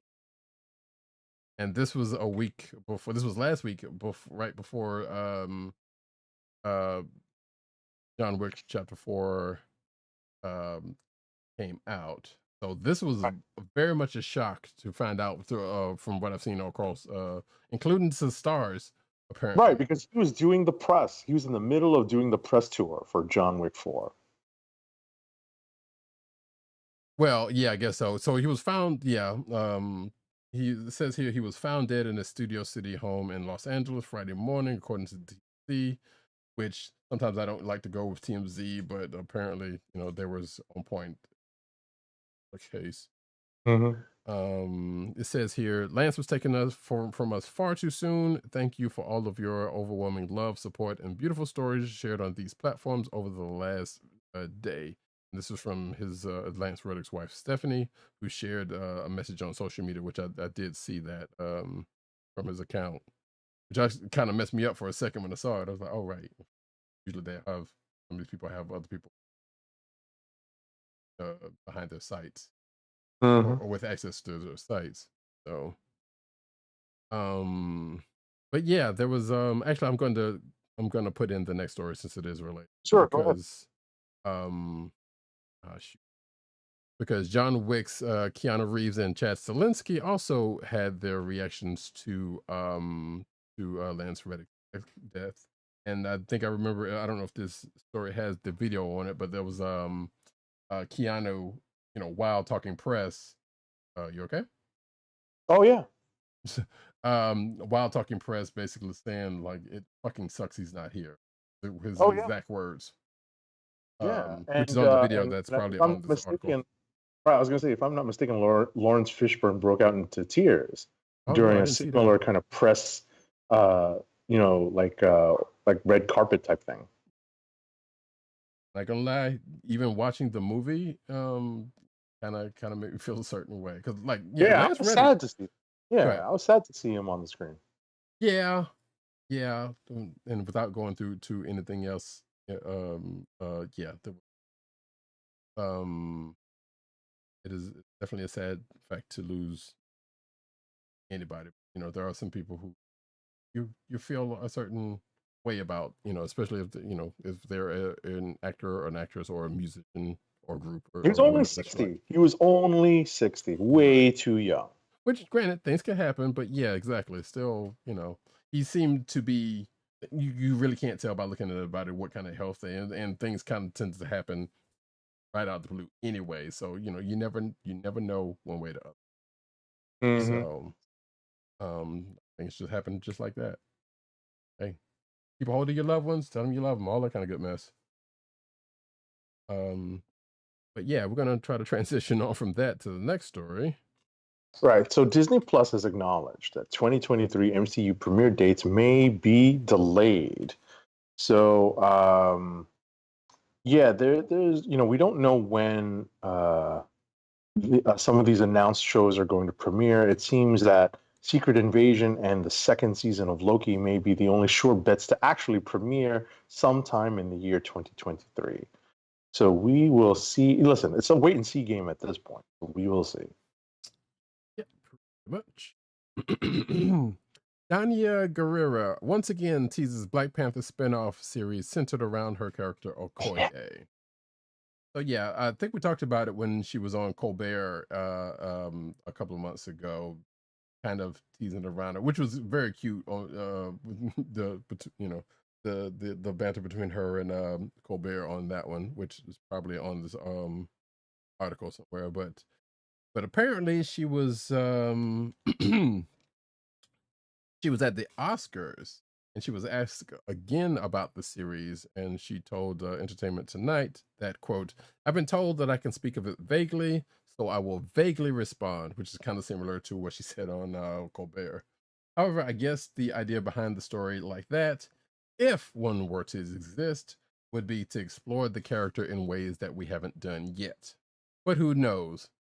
Which, the way Marvel Snipery goes and things like that sounds more of a surefire thing than not. So this is what we got. Just stay tuned to find out if it is actually a thing that's going to happen. But yes. Next up. Next up, there's a rumor floating around that a variant of Kang may, in fact, make an appearance in Moon Knight Season 2.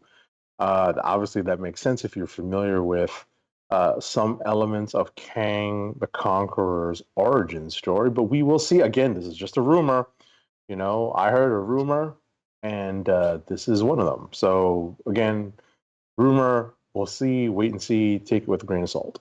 Yes, because we still don't even know if we're even getting a Moon Knight. Right. The most grain of salt. Guardians of the Galaxy ties Infinity War for one of the MCU's longest movies. And thanks to ad blocker, I cannot see a whole of this article, so I'm just apparently the Guardians of the Galaxy Volume 3 is going to be long. Apparently, according to the direct, going to be 2 hours and 29 minutes long, beating out its predecessors, Guardians of the Galaxy Volume 2 by 12 minutes, and ties Avengers Infinity War, according to this article. So we'll see if that actually comes to be the case. Don't drink water before you go into the theater, I guess. Yeah, right. Next up.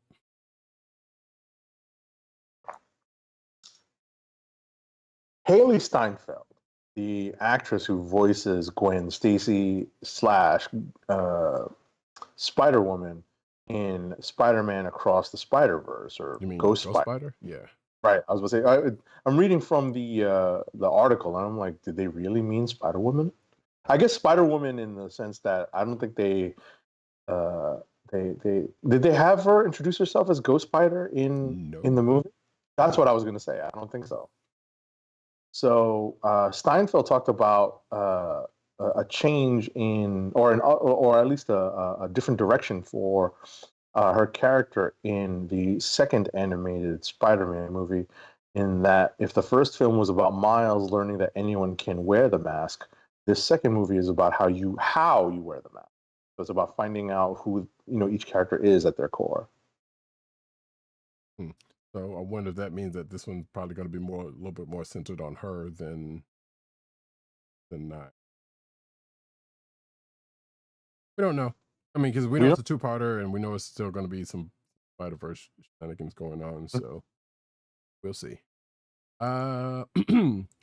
Katie Sackhoff reveals why Bo-Katan didn't tell Mando about the Mythosaur, which, in a way, we kind of got shades of in this last episode. But this is basically coming from or coming after the second episode, which was of the third season, which was chapter 18, which was called The Mines of Mandalore, where that kind of thing happened. But that happened. Spoiler alerts. But like I said, you kind of get actually, you get something on that in this episode. I'm not going to, like I said, without spoiling the current episode of The Mandalorian. But according to this article, Katie Sackhoff says that she doesn't trust necessarily what she saw.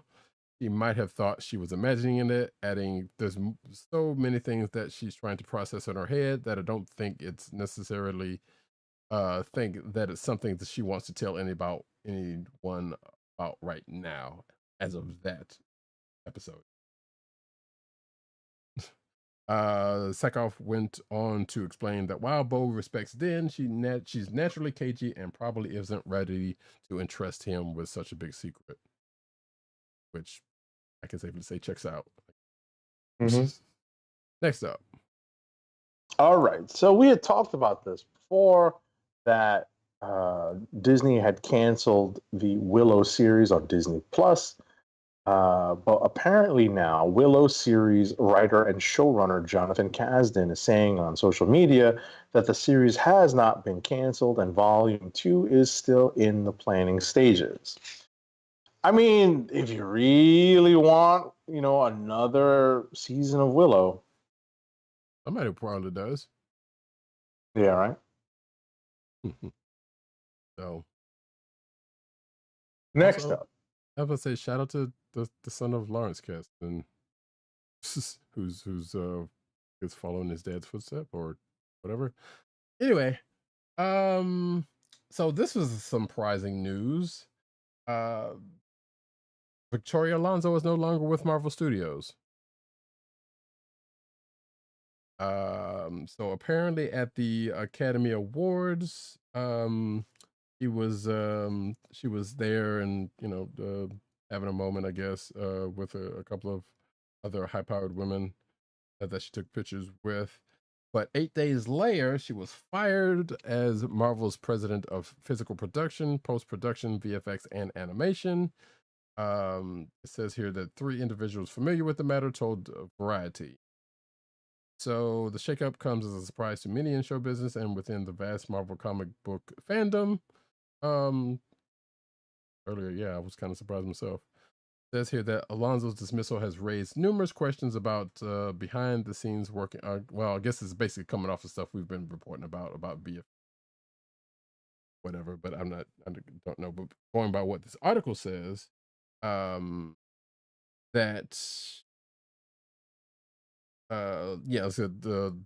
has raised numerous questions about the behind the scenes working as the prize content engine, according to this article. He's saying that, and with them, another unfavorable news cycle as Disney CEO Bob Iger attempts to stabilize its parent company amid economic unrest. The cause is unclear of determination, according to sources, but wait, the decision was made by a consortium including human resources. You all know how that goes. Disney's legal department and multiple executives, including Disney Entertainment co-chair Alan Burke. The article kind of goes on to there, and of course, they name checked Feige about what his role may or may not have been, or whether he had any role in this, whatnot. But it even goes on. You can read the rest of the article from there, because it just kind of goes on to what she's done while she was. Next up. All right, not long ago, Doctor Who showrunner Russell T Davies teased that there were more Doctor Who spin-off shows coming, and the first of the new spin-offs has had details come out, and it will focus on the Military Research Organization unit. Okay. So for those that may not know, that goes back to, if I'm not mistaken, third series of Doctor Strange. Not Doctor Strange. Doctor Who, sorry. Thanks. But it's interesting that they will go back to that, which, as this article says, that they've come up a couple of times during that's pretty much where they were prominent. Gotham Knights synopsis may tease a major Teen Titans live action debut. So it says here that the CW dropped the official synopsis for season 1, episode 4 of Butchers and Betrayals, which features the tagline "X marks the spot." So yes, folks, Red X might be making a live action debut on this Gotham Knights that I don't know too many people are watching. Next up. Ray Fisher.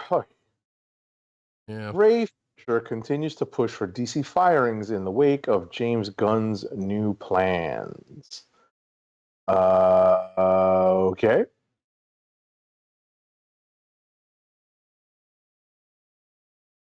I mean, seriously, okay. Yeah, so I don't know. There's part of me put this reason in here because like, why are you so like the people you had beef with are gone, but apparently he has continued beef with the practices and the people who got hired from all of that, I guess. And I'm sitting here like, okay, we already know you're not going to work with them anymore. So what are you getting out of this? Right. I'm sure he has a reason and it's justified and all of that. But I was like, I don't know. It's kind of weird. But speaking of things that are not so weird, Shazam: Fury of the Gods stumbles, according to this article, with $30 million opening weekend, which apparently is not so great. Right. So it opened at number 1 in North America, which is not really saying much about this time of year. So that's not really saying a whole lot. But it says here it's a disappointing 30.5 million debut from 4,071 theaters. Heading to the weekend, the film was expected to collect 35 million to 40 million, which already wasn't all that spectacular since it cost north of 110 million to make and another 100 million to market, according to this article. It says here it's a substantial drop from 2019 Shazam. Blase, blase, blase. We don't need to necessarily go to the rest of that. First of all, from what I heard, they didn't show enough making good. That's enough for me not to go see that. Moving right along. Okay.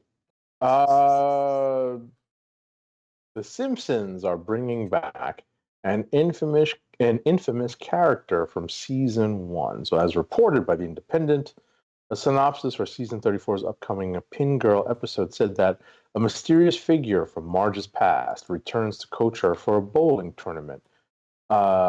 Simpsons showrunner Al Jean later confirmed the return to be Jacques. Okay. This is a bowling instructor who tried to have an affair with Marge. Okay. Yeah. He debuted 33 years ago. Okay. Deep cuts, I guess. Seriously. Also, that show is still on the air. Also, I just found out another show is apparently still on the air. Thought was going watching. Anyways, it doesn't matter. Anime Corner. Just only one story, huh? I said I just laughed. Oh, actually, this is you. Go for it. No. No, yeah, I'm sorry, I did it. No, it was me. Basically, Studio Mappa unveils first details of their 2023 audience on the offerings on a stage event. So apparently, they didn't have anything in 2022, but 2023 is going to see. Apparently, according to the stage event, they had first footage of Kaizen season 2, which yay, and the first details of Sunao Katabuchi's In This Corner of the World, which is the next anime film from Studio Mappa. Let's see. There was also some stuff from Vinland Saga, Attack on Titan, Chainsaw Man, and some other folks that were presenting at this stage event. Cool. And now we're going to go over into the comic book news. There we go. One Punch Man creator's new manga has debuted exciting first artwork. So Versus, the latest manga series created by One Punch Man's creator One and Tenkaichi's artist Azuma Kyutaru, excites fans with a battle-ready cover. Okay. Oh, sorry, that was still anime manga corner, but that's fine. Like I said, there wasn't really much in Sorry. this corner anyway. Never. Oh. So this was kind of funny, and as someone on my subreddit said, cap, but would have to understand what that means in order to get. Stop the cap. So Naruto fans claim Boruto Chapter 79 is better than One Piece's entire series. Jesus. All right, stop the cap. And I chuckled at that because I was like, really? First of all, not really a big One Piece person because that's and that's almost impenetrable to me at that point. But I don't even think I would say that about Boruto, much less Naruto as a whole. But you know, to each their own. This article kind of goes into a little of what does it actually? No, it doesn't actually. But it basically hints about what happens in chapter 79 of the manga. But I only put it in here just for that title because that was so silly. Next up. Now we're getting into comic book. All right, so we have some of the first story details for Project 007, a brand new James Bond game from IO Interactive, the team responsible for the Hitman series. Okay. Yes, I'm looking forward to this. Doesn't really give a whole lot. And I don't even think there's an art of some video for them because they're still kind of in stage. Looking forward to that. If you ever played Hitman, then you know what IO out. So for them to have the 007 license so far seems to be a good thing. All right. Magic the Gathering. Oh, I thought I took this out. Magic the Gathering officially recognizes a new multiplayer format called Oathbreaker. So apparently this was a format. This was a format that accommodates 3 to 5 players and was invented by a gaming Minnesota-based group called Weird Cards Charitable Club. So basically, it was a kind of a fan-made format, and now it has been Wizards of the Coast, the purveyors of Magic the Gathering, has seen fit to kind of officialize it, I guess. So that's cool. I'm not going to go into how you play it, but it seems kind of like one of their other formats, or at least another offshoot of one of their other formats. So we'll let that be that. Next up. Oh boy. For its Lord of the Rings Magic the Gathering set, Wizards of the Coast, the publisher, has printed a special, one of a kind, the One Ring card, and hidden it in special packs. Goodness gracious, yo. So yeah, so this kind of goes in line with their they're already doing a Lord of the Rings themed collaboration, crossover collaboration, which they've done with other stuff that we've talked about on the show. And yes, someone can finally own a card copy of the One Ring. Unbelievable. I believe. Wait, is there a monetary prize? I thought I saw with this, or maybe not. Well, they likened this to the Willy Wonka's golden ticket, apparently, but not. There is no monetary prize or anything to finding. They are also reprinting Soul Ring, big card and ring, so and go in and out of. But yeah, that's the whole thing. Microsoft claims Superman the game in development of PlayStation. Don't know how Microsoft would know that. What Sony is doing? Hold on. I wanted to add, because I had to dig into the article. Okay. I'm sorry to hit the rewind button, folks. I would have a rewind button if I was on my regular rig. So to celebrate that special One Ring, Wizards has decided to make its own, though players will be able to purchase and play with the standard printing of the mythic, rare, legendary artifact card, the One Ring. Right. Wizards has printed a single, as Roddykat mentioned, like the Willy Wonka golden ticket, right? Has printed a single, 1 of 1, special version of the card with extended art and text rendered in the black speech of Sauron. Yep. Yikes. If you're watching the video version, you can see said card here. Yikes. Yikes, yikes, yikes. And I was about to say, hey, don't worry about it. No one can read it, but I forgot there are people who absolutely positively know how to read it. Oh, yeah. There are people who have learned Elvish, so I know, for a fact folks can read what that says. So yeah, that's a thing. There's another set of Magic cards that I'm looking for that I'm trying to find right now, and I hate the way they did it, but unfortunately, because me as a big Transformers fan, they also did that. But I can't find those cards, or I haven't looked hard enough for those cards. But anyway, back to what I was saying. Yeah, Microsoft says that apparently saying that there's a Superman game in development at PlayStation. Says here that the last Superman console game was 2006 with Superman Returns. And well, I guess that's not counting Injustice and the Lego game, but I guess not.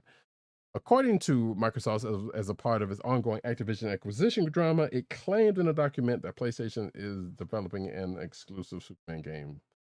So that's why they would have some sort of knowledge of this being the case. I don't, But while this sounds incredibly exciting, according to this article, and even possible given that Sony and Warner Brothers have worked closely together in the past, it is likely not accurate, according to this article. It says, unfortunately, there seems to be a typo error on the part of Microsoft's lawyers, and they've mistaken Superman for Spider-Man, which we do know that they're doing, which they already have done. Insomniac Games has been hard at work on the Spider-Man franchise, and we know there's another one coming, yada, yada, yada. So,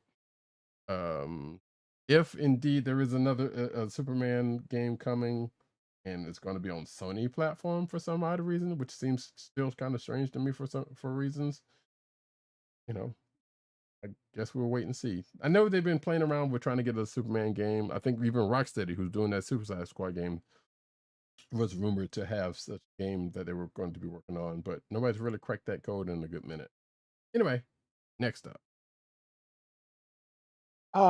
So in opinion piece, DC Comics' wonderful swimsuit covers are sexy and tasteful, and they mentioned that Marvel did swimsuit covers back in the 90s, and they may not have been all that tasteful, but it was, in fact, the 90s. I would almost disagree with that statement, but sure, I guess. What one person's taste is another person's distaste, right? Right. So ultimately, these are 8 variant covers of different books with different characters. It's not an actual swimsuit special issue. Right. And I am clicking through the slides for the people in the video. Oh yeah, there you go. Next up, Deadpool's Negasonic Teenage Warhead stars in our first Marvel solo story. Before you get too excited, it's on Marvel Unlimited in their Infinity comics. So now, granted, that doesn't mean it's not going to couldn't possibly see print at some point, but at this point it is not. So it says here, Marvel's Voices Negasonic Teenage Warhead number 44 is now available on Marvel Unlimited. Written by Andrew Wheeler with art by Carola Borelli and colorist Brittany Peer, and it's 6 issues.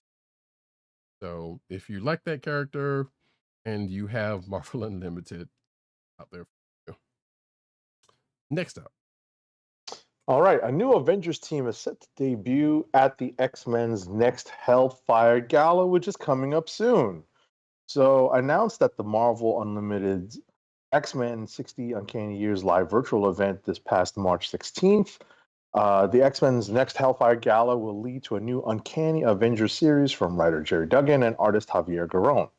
Set around the upcoming Fall of X event, Uncanny Avengers will assemble Captain America, Steve Rogers, Rogue, Deadpool, Quicksilver, Psylocke, and Penance.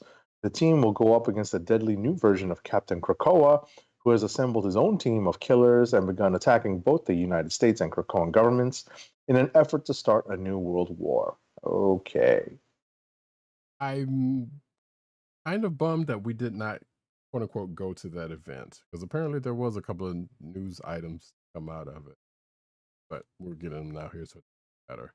One of which being Marvel is hosting a real life X-Men Hellfire Gala at San Diego Comic-Con. Yeah, I got news of this through my own personal channel, and I was like, wow, that's actually really cool. Right. So, and I think Agent 70 and I, after the last show, had talked about that virtual event that they were having, but neither one of us seemed all that particular. we couldn't fit into our schedules because it's been a hectic time. So well, that or didn't seem like there was much interest either way. We weren't really sure what it was outside of what it was suggesting to, you know. So had we known there would have been in the news for it, I probably would have made a little bit more effort, I guess. But regardless, sure, if you're going to be at San Diego Comic-Con, which I feel like we will probably have somebody who will be there, but may or may not be here for this. Yeah, they're going to do a real life gala, and they will reveal more details closer to San Diego Comic-Con, and that will be coming from the Disney Club. Guess we'll see when we'll see what else comes out of that. Next up. This June, writer Kelly Thompson will wrap up her 50-issue run on Captain Marvel with a double-sized issue featuring art by Javier Pina and David Lopez. That's, wow, 50 issues. That's pretty good. Mm-hmm. Yeah.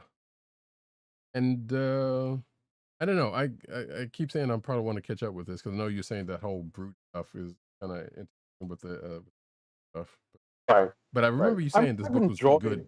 Oh, go ahead, finish it. No, I was going to say, I remember you saying that this book had started off good and it had still been pretty good during the course. Maintained, right. It's definitely maintained like a decent level of quality throughout its run. And I like what Kelly Thompson has added to the lore and mythology of Carol Danvers over the course of her run. So, overall, I think I probably will either go through our review copies or just wait for the entirety of her run to be on Marvel Unlimited to really flip through it again and reread it and just see how far it's come and see if there are elements of the book that may very well be adapted into MCU Carol. Right. All right. Sweet Paprika, Black, White, and Pink one shot is has a preview cover from Inferno Press. Oh wait, no, I'm sorry. Inferno Press's sexy CCO, created by Harvey Award-winning superstar Mirka Aldolfo, returns with some all-new stories for a special Black, White, and Pink special. Selection of fun and spicy adventures set within Sweet Paprika universe, presented by an outstanding array of talent across the comic books and entertainment industry. I'm not going to read through all the names, but there are some known people and some, to me, more unknown. Hey, if you like Paprika, there you go. Another one shot from Image Comics. Next up. That's Paprika. Anyway, last but not least, IO9 has a grisly look inside Pop's Chalk Lil Shop of Horrors, a new horror anthology featuring Archie Comics' Riverdale's finest eatery with a gruesome twist. Okay. First of all, one that came out this week, if I'm not mistaken. Second of all, I don't appreciate this image, what this image is saying. In this slideshow that's on the if you're watching the video version, I don't appreciate it at all. you would have to understand what is being said and who is being said about to understand why I have a problem with it. But nevertheless, that is end of the news section. There, but just like that.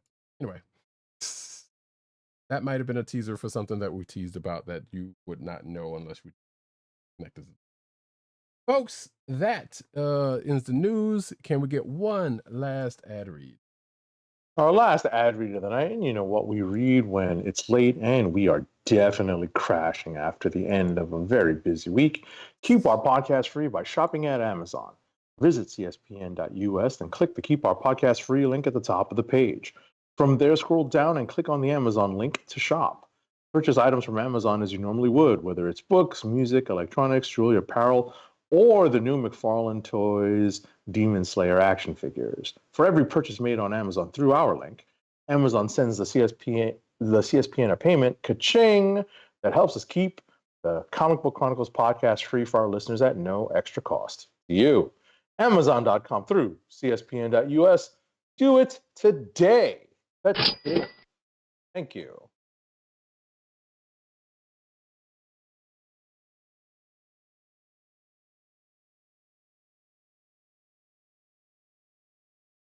You're muted.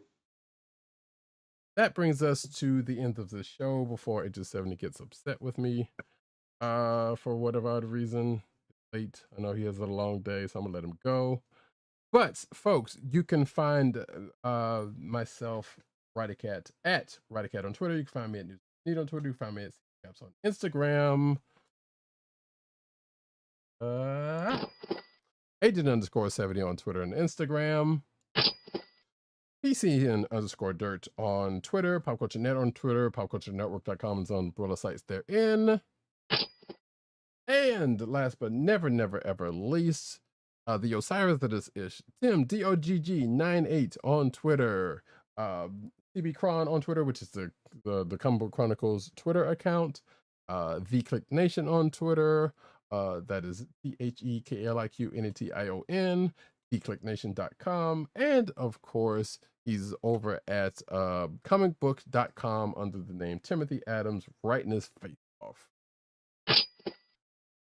You could find this here podcast on the Coast of the Podcast Network. That's cspn.us. Do it today. You can also find us on your podcast personal place of choice, whether it be Google Play, Apple iTunes, or whatever, Apple Podcasts, Spotify, or the Cold Slither Podcast Network's SoundCloud page. Make sure to hit like and subscribe and leave us all the 5-star reviews. I've been spending a good bit of time on Spotify, partially induced to the fact of De La's catalog is on there. Of course. And apparently they're back on the Billboard charts because of that. So, or at least the first album. But to say, that was what I was going to say is that was part of a social media campaign to stream as much of their catalog as possible. Right, and I know people have been trying to get specifically the AOI ones, definitely, because those are kind of overlooked albums in relation to, you know, the beginning ones. So, but yeah, been good stuff. But also a playlist of my own, which I've been kind of. But that's the outside of the purview of this particular podcast.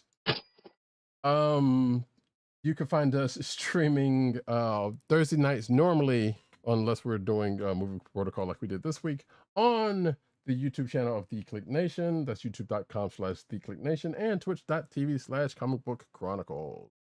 Make sure to hit like, subscribe, and hit the notification button to so that you know when we are online, and give us all the great 5-star reviews. And with that, yeah, I think that's it. I don't think we're going to go on Movie Protocol for that Dungeons and Dragons movie, but we will let folks know. Highly unlikely, though. We both have interest in it, or we both have curiosities about it, I should say. Not, I don't know, Right, that's probably the extent. Yeah. So if we do talk about it, or maybe on the show after the next show, if one of us goes. That being said, folks, this has been the Comic Book Chronicles. Peace. Peace. One. Love it when a plan comes together. My time is up. Peace out to Brooklyn. Exactly.